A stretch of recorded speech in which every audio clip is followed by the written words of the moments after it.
आपण मान सहित सेयार करी आलू बैगणार खटा तरकारी जोटा सोरिष बेसर दे आंबुल पकई मु बनई आपण मैंने निहाती मोर ये रेसिपीटी ट्राए करेंगे। आशा करुँच आपण मानक मोर ये रेसिपीटी भल लगे। जदि भल लगे ताहले मो चैनल को लाइक करेंगे, सांग मान सहित सेयार निश्चय करेंगे। आदि मो चैनल नुआ अच्छा प्लीज मो चैनल को सब्सक्राइब करने को भूलिए। आदि नुआ नुआ वीडियो नोटिफिकेशन चाहते ताहले बेल आइकन को प्रेस करने को भूलिए। एवं चलतु देखिए आज रेसिपी आउ कौन कौन सामग्री दरकार चलतु। आलू बैगणर खटा तरकारी बनवाई मुझे 3टी बैगण 3टी आलूटा मु चोपा छड़े नहीं आपण मैंने चाहिए चोपा न छड़े व्यवहार करें किंतु चोपा छड़ाइवा द्वारा आमर आलू बैगण खटा तरकारी जो बनवा बहुत भल स्वादिष्ट लगी थे। आ सहित नहीं मु 2टी टमाटो आ बाकी आमर कौन सामग्री दरकार मुझे देखई नौ। जेहेतु आम आलू बैगणर खटा तरकारी प्रस्तुत करवा से बेसर तो आमको निहाती दरकार किंतु एटा आम बिना पियाज रसुण रे बनैबा जहाँकि आम साधा दिन में खाईपर। एटा मुझे अल्प किसी सोरिष जोटा 3 चामचर सोरिष नहीं आउ 2 चामचर जीरा व्यवहार करी सहित गोटे छोट खंड अदा नहीं 5 ରୁ 6टा शुखिला लंका नहीं आपड़ शुखिला लंका जगह कंचा लंकार व्यवहार करें। एटा आम प्रथम बेसरटा बाटी नबा।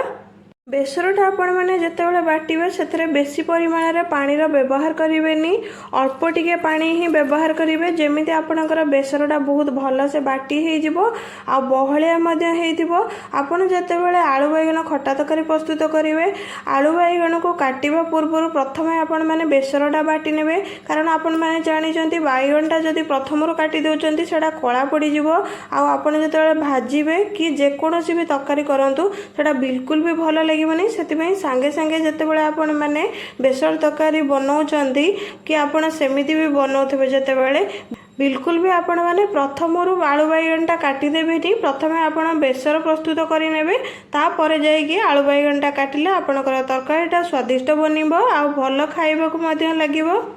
एबे आपण मैंने देखूँ मु बेसर को बाटी नहीं एमती बहलिया टाइप आपण मैंने निहाती एमती ही बेसरटा बाटे बिल्कुल भी पानी बहुत सारा देकी बाटेनि। एबे आम जो बैगण आउ टमाटर आलू को रखी थे एबे छोट छोट कर काटी नबा। मुझे देखा कौ प्रोसेस आम काटिले आम जो खटा तरकारी प्रस्तुत करवा बहुत भल लगे। प्रथम मु बैगण को काटी नौजी मुझे गोटे बैगण नहीं आम प्रथम डेम्फ बड़ाटा पूरा भलसे काटी नबा एमती आपण मैंने काटी नेबे।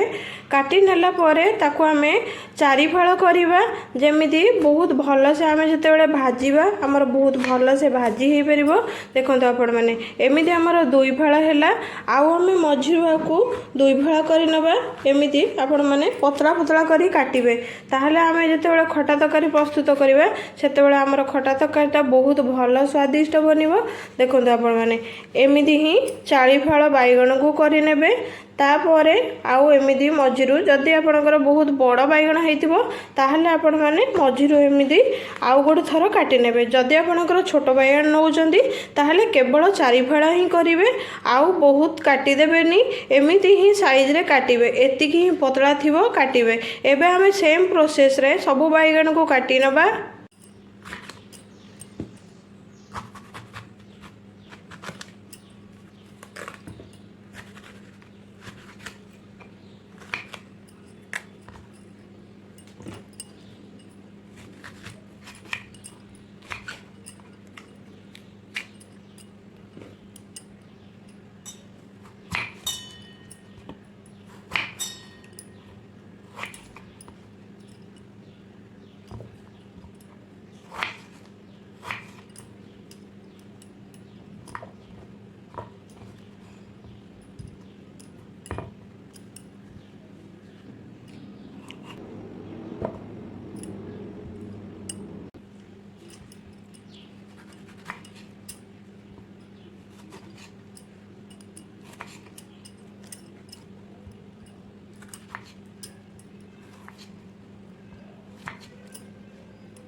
ଏବେ ଆପଣମାନେ ଦେଖନ୍ତୁ ମୁଁ ସବୁ ପରିବାକୁ କାଟି ନେଇଛି।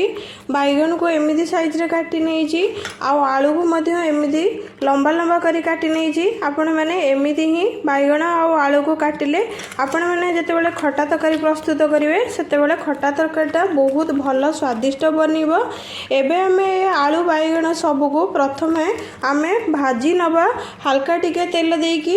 ଏଠି ମୁଁ ରିଫାଇନ୍ ତେଲର ବ୍ୟବହାର କରିଛି। ଆପଣମାନେ ଚାହିଁଲେ ଆପଣ ସୋରିଷ ତେଲର ମଧ୍ୟ ୟୁଜ୍ କରିପାରିବେ, କିନ୍ତୁ ମୁଁ ଏଠି ରିଫାଇନ୍ ତେଲର ବ୍ୟବହାର କରିଛି। ଯେହେତୁ ଆମେ ବିନା ପିଆଜ ରସୁଣ ଦିନରେ ଖାଉଛେ ସେଥିପାଇଁ ମୁଁ ଏଠି ରିଫାଇନ୍ ତେଲର ୟୁଜ୍ କରିଛି। ଏବେ ଏଥିରେ ଆମେ ଟମାଟୋ ଯେଉଁ କାଟିଥିଲେ ଏ ଟମାଟୋଟା ଆପଣମାନେ ବିଲକୁଲ ବି ଆ ସାଙ୍ଗରେ ପକେଇକି ଭାଜିବେନି। ଟମାଟୋଟା କେଉଁ ଟାଇମ୍ରେ ପକେଇବା ଆମେ ସେଇଟା ମଧ୍ୟ ମୁଁ ଆପଣମାନଙ୍କୁ ଦେଖେଇବି। ପ୍ରଥମେ କିନ୍ତୁ ଆମେ ଯେଉଁ ଆଳୁ ବାଇଗଣ ରଖିଛେ ତାକୁ ପ୍ରଥମେ ହାଲକା କରିକି ଭାଜି ନେବା।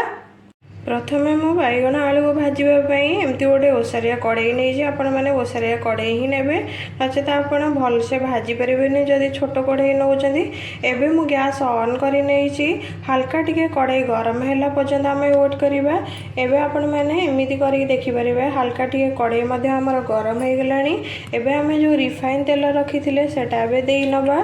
ରିଫାଇନ୍ ତେଲଟା ହାଲକା ଟିକେ ଗରମ ହେଲା ପରେ ଆମେ ଯେଉଁ ଆଳୁ ବାଇଗଣ ରଖିଥିଲେ ତାକୁ ପକେଇବା। ଏବେ ଆପଣମାନେ ଦେଖନ୍ତୁ ତେଲଟା ଆମର ଭଲସେ ଗରମ ହେଇଗଲାଣି। ଏବେ ଆମେ ଯେଉଁ ଆଳୁ ବାଇଗଣ ରଖିଥିଲେ ତାକୁ ପକେଇ ନେବା। ଏବେ ମୁଁ କଡ଼େଇରେ ଆଳୁ ବାଇଗଣ ସବୁକୁ ପକେଇ ଦେଇଛି ଭାଜିବା ପାଇଁ। ଏବେ ଏଇ ଟାଇମ୍ରେ ଆମର ଗ୍ୟାସ୍ର ଫ୍ଲେମ୍ଟି ଆମେ ମିଡ଼ିୟମ୍ରେ ହିଁ ରଖିବା।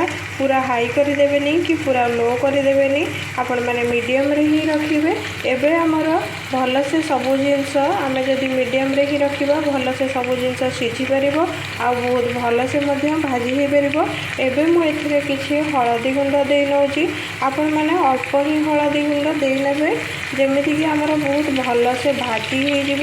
ଆକୁ ଆପଣମାନେ ଯେତେବେଳେ ଭାଜିବେ କଭର କରି ଭାଜିବେ, ବିଲକୁଲ ବି କଭର ଖୋଲା କରିବେନି। ଆପଣ କଭର କରି ଭାଜିଲେ ଆମର ବହୁତ ଭଲସେ ଭାଜି ହେଇଯିବ ଆଉ ଆଳୁ ବାଇଗଣଟା ମଧ୍ୟ ଭଲସେ ମଧ୍ୟ ସିଝିଯିବ। ଏବେ ମୁଁ ଏକୁ କଭର କରି ନେଉଛି।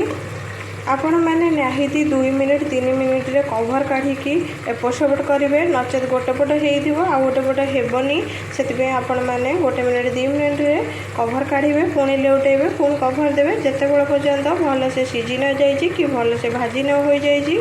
ଆପଣମାନେ ଦେଖନ୍ତୁ ଆମର ଆଳୁ ବାଇଗଣ ହାଲକା ଟିକେ ଭାଜି ହେଇଗଲାଣି, ହାଲକା ଟିକେ ବ୍ରାଉନ୍ କଲର୍ ହେଇଗଲାଣି। ଏବେ ଏହି ସମୟରେ ଆମେ ଯେଉଁ ରଖିଥିଲେ ବେସର ବାଟିକି ସେଇଟା ଏବେ ଦେଇ ନେବା। ଆପଣମାନେ ଡବଲ କଷିବାକୁ ପଡ଼ିବନି ବେସର ଦେଇକି।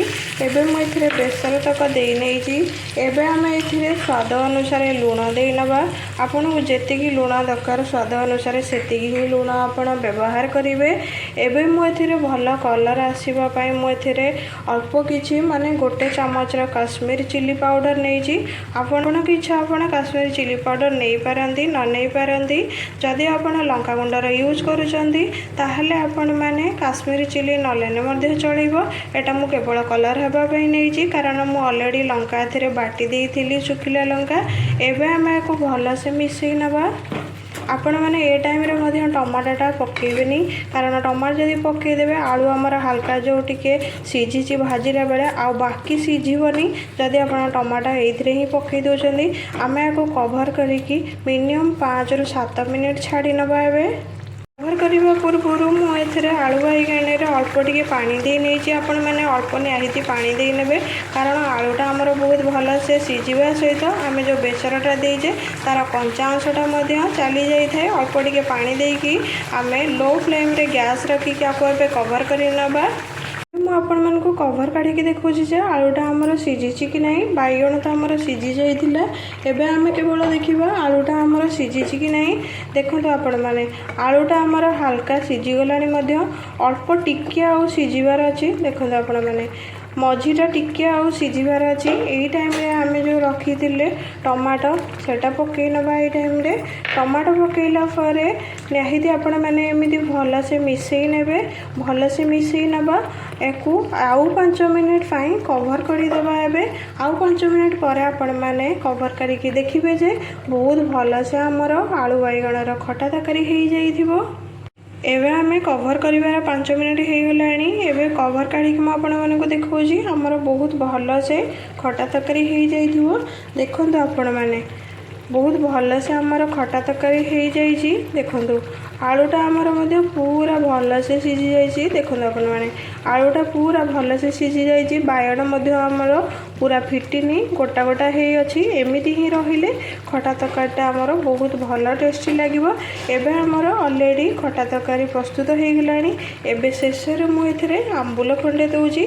आपण मैंने प्रथम आंबुलार व्यवहार करेंगे, शेष ही देले ही खटा तरकारीटा बहुत भल स्वादिष्ट लगे। नचेत आप प्रथम जदि देदेवे ताहले बहुत खटा हो। आंबुलटा पूरा से फिटिगले बहुत खटा हो। से टाइम ही आंबुलटी आपण मैंने देवे।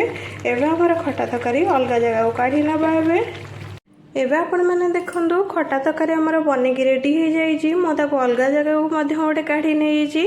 आपण मानक आशा करुचे मोर ये रेसिपीटी भल लगे। जदि भल लगे मो चैनल को लाइक करेंगे, सांग मान सहित निश्चय शेयर करेंगे। आउ जदि मो चैनल नुआ अच्छा ताहले प्लीज सब्सक्राइब करने को मो चैनल भूलें। जदि एमती नुआ नुआ वीडियो नोटिफिकेशन चाहूँगी ताहले बेल आइकन को प्रेस करने भूलें। एवं रोचे जय जगन्नाथ। आसबे आउ गोटे नुआ रेसिपी नहीं।